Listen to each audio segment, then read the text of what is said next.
یعنی ڈسپلنڈ رہو اور اللہ کا تقوی اختیار کرو تاکہ تم فلاح پا جاؤ. تو جب مشکل گھڑی آئے گی تو سب کچھ سہنے کے لیے صبر کے دہانے کھل جانا چاہیے.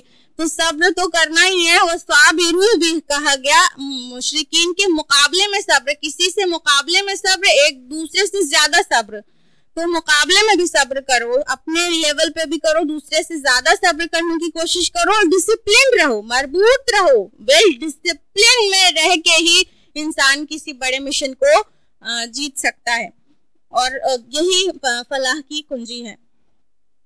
اس کے بعد سورہ نساء سٹارٹ ہوتی ہے. یہ آخری آیت تھی سورہ آل عمران کی. الحمدللہ ہم لوگوں نے آل عمران تک کا موضوع سمجھ لیا اور اس کی تھوڑا سا خلاصہ جان لیا. اب سورہ نساء سٹارٹ ہو رہی ہے, پارہ ابھی چل رہا ہے, چوتھا پارہ.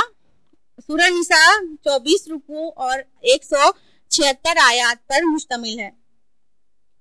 زمانہ نزول کے اعتبار سے سورہ نساء 3 ہجری کے آخر سے لے کر 4 ہجری کے آخر تک یا 5 ہجری کے شروع تک کے مختلف اوقات میں نازل ہوئی ہے. سورہ نساء اور سورہ مائدہ آپس میں جوڑا ہے, سورہ بقرہ اور آل عمران آپس میں جوڑا ہے, اور سورہ نساء کا جو جوڑا ہے وہ ہے سورہ مائدہ جو اس کے بعد آئے گی. جوڑے کی تعریف پتہ ہے نا, پیر کس کو کہتے ہیں؟ دو یا دو سے زیادہ چیز آپس میں مل کر ایک مقصد کو پورا کریں تو وہ جوڑا کہلاتی ہیں. تو ہمیشہ سملیرٹی ہونا ضروری نہیں ہے, ایک چیز ایک جگہ ہے, دوسری چیز دوسری جگہ, دونوں مل جائے تو ایک کام ہو جائے, یہ ضروری ہے اس میں. تو سورہ نساء اور مائدہ جوڑا ہے. اور نساء کی جو شروعات ہے وہ یا الناس سے ہوتی ہے, اے لوگوں, اور مائدہ کی شروعات یا الذین آمنوا سے ہوتی ہے, اے ایمان والو. یعنی ایک جگہ لوگوں کو خطاب ہے, ایک جگہ اہل ایمان کے خطاب سے شروع, دونوں مل کے جوڑا بن گئے. اسلوب کے اعتبار سے دونوں صورتیں سورہ بقرہ کے نصف ثانی کے مشابہ ہیں, یعنی کہ ان میں چند مضامین کی لڑیاں ہیں جو ایک رسی کی طرح پیروئی ہوئی ہیں اور الگ الگ مضامین الگ الگ ٹائم پہ آتے رہتے ہیں.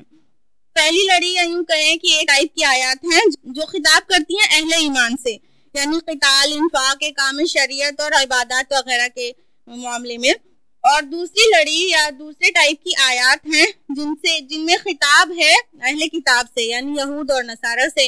اور تیسری لڑی یعنی تیسری ٹائپ کی جو آیات ہیں اس میں خطاب منافقین سے ہے, اور یہی سب سے بڑا حصہ ہے. تھوڑی سی کم آدھی سورہ منافقین سے خطاب کرتی ہے یہ سورہ نساء. سورہ بقرہ اور سورہ آل عمران میں بہت کم ہے جتنا بھی منافقین کے بارے میں. بقرہ میں تو منافق ورڈ آیا ہی نہیں, آل عمران میں ایک دو جگہ آیا, لیکن سورہ نساء میں اس کو کھول کے رکھ دیا گیا ہے اور بہت مفصل بحث ہے منافقین کے تعلق سے سورہ نساء میں. اور غور کرنے کی جو بات ہے وہ یہ کہ منافقین سے خطاب یا الذین آمنوا سے ہی ہوتا ہے, اے لوگوں جو ایمان لائے ہو, کیونکہ قانوناً وہ بھی ایمان لائے ہیں, قانونی مومن وہ بھی کہلاتے ہیں. کہیں پہ بھی یا الذین نافقوا لفظ نہیں آیا ہے. تو غور کرنے کی بات ہے کہ کہاں پہ خطاب منافقین سے ہے, کون سی بات ایسی ہے جو منافقین کے بارے میں کہی جا رہی ہے اور کون سی بات ایسی ہے جو حقیقی مومن کے بارے میں کہی جا رہی ہے. خود سمجھنے والی بات ہے.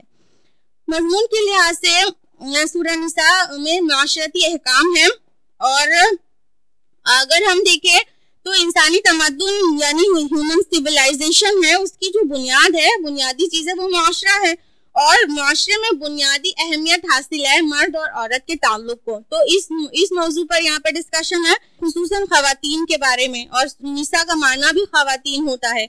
اور دوسری چیز یہ کہ معاشرے میں کئی کمزور طبقات ہوتے ہیں جن کے حقوق کو لوگ چھین لیتے ہیں اور انہیں نہیں دیے جاتے, تو ان کمزور طبقات کی طرف توجہ ہے اور ان کے احکام ہیں. اور تیسری بات یہ کہ معاشرے میں جو جنس ہے یعنی سیکس ہے وہ بھی بہت اہم چیز ہے. اگر جنسی نظم و ضبط نہ ہو, اگر سیکس ڈسپلن موجود نہ ہو تو بے راہ روی کو روکنا بہت دشوار ہو جاتا ہے. تو اس بے راہ روی سے نپٹنے کے لیے بھی شروعاتی احکام اس سورہ میں آئے ہیں. اور سورہ مائدہ اس تمدن کے لحاظ سے بلند ترین منزل پر اس میں بحث کی گئی ہے, یعنی عدالتی نظام اور چوری ڈاکہ زنیوں کی حدود اور سزائیں وغیرہ. سورہ نساء اور مائدہ دونوں اہل کتاب سے بالکل فائنلی فیصلہ کن خطاب کرتی ہے. بقرہ اور آل عمران میں شروعات اور یہاں فیصلے کے انداز میں ہے. اب باقاعدہ شروع کرتے سورہ نساء کا رکو نمبر 1 جو کہ آیات 1 سے 10 تک پر مشتمل ہے. پہلی ہی آیت ہے یا ایھا الناس اتقوا ربکم الذی خلقکم من نفس واحدہ وخلق منها زوجها وبث منهما رجالا کثیرا ونساء کہ اے لوگو اپنے رب کا تقوی اختیار کرو جس نے تمہیں ایک جنس سے پیدا کیا اور اسی سے اس کا جوڑا بنا کر اس سے ان دونوں سے بہت سارے مرد اور عورتیں پھیلا دی. اب غور کرنے کی بات جو ہے وہ یہ کہ معاشرتی مسائل کے ضمن میں گفتگو شروع ہو رہی ہے. سب سے پہلے کہا جا رہا ہے کہ اپنے خالق اور مالک کا تقوی اختیار کرو. مزید فرمایا گیا کہ رشتوں کا لحاظ کرو، یقیناً اللہ تم پر نگراں ہے، اور یہی تقوی کی روح ہے کہ someone is watching me، کہ کوئی مجھے دیکھ رہا ہے، کوئی مجھے واچ کر رہا ہے، اسے اس کے حضور میں کھڑا ہو کے جواب دینا ہے. یہی تقوی کی روح ہے. آیت نمبر 2 میں ہے کہ یتیموں کے مال ان کے حوالے کر دو، یعنی معاشرے میں جو دبے ہوئے طبقات ہیں ان میں سب سے اہم ہے یتیم، اور یتیموں کے حقوق نہیں دیے جاتے تھے ایام الجاہلیہ میں، یا یوں کہیں کہ دور جہالت پھر سے لوٹ آیا ہے. آیت نمبر 3 میں ہے کہ اگر تمہیں اندیشہ ہو کہ تم یتیم بچوں کے ساتھ انصاف نہ کر سکو گے تو جو عورتیں تمہیں پسند ہو تم ان کے ساتھ نکاح کرو، 2 3 یا 4. تو یہاں پہ 2 بات سمجھ میں آئی. ایک بات تو یہ کہ یتیموں کے ساتھ نکاح کرنا ہے تو پھر انہیں بھی مہر دینا ہوگا، ان کے حقوق ادا کرنا ہوگا. لیکن اگر تمہیں خطرہ ہو کہ یتیم لڑکیوں کے ساتھ نکاح کرو گے تو ان کا حقوق نہ دے پاؤ گے کیونکہ کوئی سر پہ مسلط نہیں ہے، تو ان سے مت کرو نکاح. دوسری عورتوں سے کرو، 2 کرو یا 3 کرو یا 4 کرو. تو دوسری بات یہ سمجھ میں آئی کہ اپر لمٹ طے کر دی گئی نکاح کی کہ میکسیمم 4. ایام الجاہلیہ میں 100 نکاح کر کے چھوڑے جاتے تھے ایک بیوی کو، اور وہ بالکل معلق ہو کے رہ جاتی تھی. تو اپر لمٹ طے کر دی گئی کہ میکسیمم 4، یہ صرف 4 نکاح سے زیادہ نہیں کیا جا سکتا، وہ بھی شرط کے ساتھ کہ اگر تمہیں اندیشہ ہو کہ ان کے درمیان عدل نہ کر سکو گے تو صرف 1.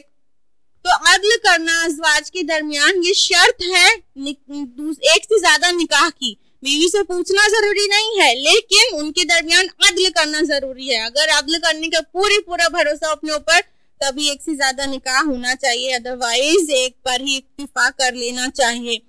آیت نمبر 4 میں ہے کہ اور عورتوں کو ان کے مہر خوشدلی کے ساتھ ادا کر دو، اور اگر وہ اپنی مرضی سے ہی چھوڑ دیں تو پھر خوش ہو کر کھا لو. تو یعنی عورتوں کا مہر ان کا حق ہے، اور وہ بھی مارے باندھے کا سودا نہیں، مفت کی چٹی محسوس کر کے نہیں، خوشی کے ساتھ ان کے مہر ادا کرنا چاہیے.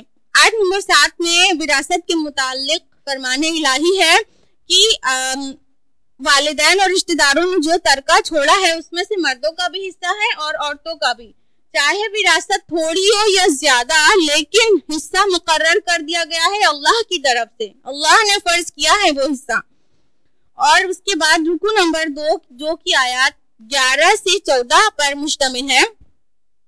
یہ بہت مختصر رکو ہے دیکھنے میں اور بہت جامع رکو ہے. 4 آیات، صرف 4 آیات جامعیت کی انتہا ہے کہ ان 4 آیات کے اندر اسلام کا پورا قانون وراثت موجود ہے.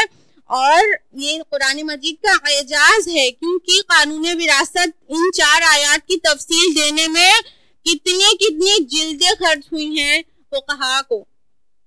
آیت نمبر 11 ہے کہ اللہ تعالیٰ تمہیں وصیت کرتا ہے کہ تمہاری اولاد کے بارے میں کہ لڑکے کا حصہ ہے 2 لڑکیوں کے برابر، اور اس کے بعد تفصیلات ہیں کہ کس کا کتنا حصہ ہے کس سچویشن میں. اس کے بعد آیت اینڈ کرتی ہے فریضۃ من اللہ، یہ اللہ کی طرف سے مقرر کیا ہوا فریضہ ہے. اب ہم چاہیں گے کہ آپ غور کریں کہ جو ڈسٹریبیوشن آف ویلتھ ہے اس کا آرڈر سٹارٹ کہاں سے ہو رہا ہے اور اسی آیت میں اینڈ کہاں پہ ہو رہا ہے. اللہ کی طرف سے وصیت ہے، تم پر لکھ دیا ہے، وصیت کر دیا ہے، تاکید کر دیا ہے، اور اینڈ ہو رہا ہے کہ اللہ کی طرف سے فرض کر دیا گیا ہے تم پر. سوچئے اتنی تاکیدی بات کو سماج میں کس طرح پس پشت ڈال دیا گیا ہے اور بیٹیوں کا حصہ نہیں دیا جا رہا ہے. وراثت کی تقسیم اللہ کے حکم کے مطابق نہیں ہو رہی ہے اتنی تاکید کے بعد بھی. آیت نمبر 14 میں بیان کیا گیا اور جو کوئی بھی اللہ اور اس کے رسول کی نافرمانی کرے گا اور اس کی حدود سے تجاوز کرے گا وہ اس کو آگ میں داخل کر دے گا جس میں وہ ہمیشہ رہے گا اور اس کے لیے اعانت امیز عذاب ہوگا۔ سارے ترکے کا ڈسٹریبیوشن پورا بتا دینے کے بعد یہ آیت ہے آخری اس رکوع کی کہ اگر ابھی بھی اللہ اور اس کے رسول کی نافرمانی ہوئی تو ذلت والا عذاب ملے گا جہنم میں۔ تو ہم سب کو مل کر اس موضوع پر اویئرنیس لانے کی کوشش کرنا چاہیے۔ کیا آپ میرا ساتھ دیں گی؟ ہمارا فرض بنتا ہے کہ ہم اس تاکیدی حکم کو رب العالمین کے سب تک پہنچائیں اور لوگوں کو احساس دلائیں کہ اولاد نرینہ کو نہیں دینا ہے اپنا ویلتھ، بلکہ ڈسٹریبیوشن آف ویلتھ اللہ کے حکم کے مطابق ہونا چاہیے۔ بہت تاکیدی حکم ہے اس بارے میں اللہ تعالیٰ کا۔ رکو نمبر 3 جو کہ آیت نمبر 15 سے 22 پر مشتمل ہے، اس میں سماج کی، معاشرے کی صفائی اور پاکی کے احکام دیے جا رہے ہیں۔ اور پاکی سے میری مراد روڈ کی صفائی نہیں ہے، بلکہ آف کورس جو جنسی بے راہ روی ہے اس سے صفائی۔ اگر معاشرے میں جنسی بے راہ روی پائی جائے تو پھر اس کی روک تھام کیسے ہو، اس کے ابتدائی احکام یہاں سورہ نساء میں بیان ہو رہے ہیں اور اس کے تکمیلی احکام سورہ نور میں آئیں گے۔ تو آیت نمبر 15 میں ہے اور تمہاری عورتوں میں سے جو کوئی بے حیائی کا ارتکاب کرے تو ان پر اپنے میں سے 4 گواہ لے کر آؤ، بس اگر وہ گواہی دے دیں تو ان کو اپنے گھروں میں بند کر دو یہاں تک کہ موت ان کو لے جائے یا اللہ کا کوئی اور اللہ ان کے لیے کوئی راستہ نکال دے۔ تو یہ ابتدائی حکم تھا زنا کے خلاف کہ زنا ثابت ہو جائے تو قید کر دیا جائے گھر میں، لیکن اس کے بعد سورہ نور میں یہ حکم آ گیا کہ 100 کوڑے لگائے جائیں۔ تو اس طرح جب حدود نافذ ہو گئی ہیں تو یہ احکام منسوخ قرار پائے گا۔ آیت نمبر 17 اور 18 میں توبہ کی تفصیلات ہیں کہ ایکچولی اللہ کی نگاہ میں کون سی توبہ قابل قبول ہے اور کون سی توبہ منہ پر مار دینے لائق۔ تو آیت نمبر 17 اور 18 گھر جا کے آج ہوم ورک ہے آپ کا کہ اسٹڈی کریے گا کہ اگر ہمیں توبہ کرنی ہو تو اس میں کیا کیا چیزیں ہونی چاہیے۔ آیت نمبر 20 ہے کہ اور اگر تمہارا ارادہ ایک بیوی کی جگہ دوسری بیوی لانے کا ہو اور تم نے ان کو کثیر مال دے رکھا ہو، ڈھیر سارا مال دے رکھا ہو کسی بیوی کو، تو اس میں سے کوئی شے بھی واپس مت لینا۔ یعنی اگر ایک بیوی کو طلاق دے کے دوسرا نکاح کرنے کا پلان ہے تو چاہے جتنا بھی مہر دے دیا ہو کوئی چیز واپس نہیں لی جا سکتی۔ یہی آیت ہے جو حضرت عمر کی دور خلافت میں ایک عام عورت نے اس کو پیش کیا تھا جب حضرت عمر رضی اللہ عنہ مہر کی اپر لمٹ طے کر رہے تھے۔ جب یہ آیت سامنے آئی اور عورت نے کہا کہ عمر جو کام اللہ نے نہیں کیا وہ تم کیسے کر سکتے ہو، جب اللہ تعالیٰ کہہ رہے ڈھیر سارا مال دیا جا سکتا ہے مہر میں تو تم اپر لمٹ کیسے طے کر سکتے ہو، فوراً سرنڈر کر لیا اپنی رائے سے، اور اس مہر کی کوئی اپر لمٹ نہیں طے کی گئی ہے، اللہ یہ کہ استطاعت کے مطابق مہر کی ڈیمانڈ ہونا چاہیے۔ آیت نمبر 22 ہے اور جن عورتوں سے تمہارے باپ نکاح کر چکے ہوں ان سے نکاح مت کرو۔ اور آیت نمبر 22 سے آگے کی طرف 23 میں بھی جو کہ چوتھے رکوع پر مشتمل ہے، رکوع نمبر 3 اسٹڈی کر رہے ہیں ہم لوگ، چوتھے رکوع پر ہے لیکن اسی پارے میں ہے، وہ محرمات کا ذکر ہے کہ جن سے نکاح نہیں ہو سکتا ہے ان کا ذکر ہے، تمہاری بیٹیاں، بہنیں، پھوپھیاں، خالائیں وغیرہ وغیرہ۔ تو اس طرح آیت نمبر 23 میں ساری محرمات کا ذکر ہے۔ تو یہ تھا چوتھے پارے کا خلاصہ، اور یہ خلاصہ یہیں پر مکمل ہوتا ہے۔ اللہ سبحانہ تعالیٰ ہم سب کو کہنے سننے سے زیادہ عمل کی توفیق دے اور قرآن مجید کا حقیقی فہم ہمیں نصیب کرے، آمین۔ وآخر دعوانا الحمدللہ رب العالمین، ربنا تقبل منا انک انت السمیع العلیم، والسلام علیکم ورحمۃ اللہ وبرکاتہ۔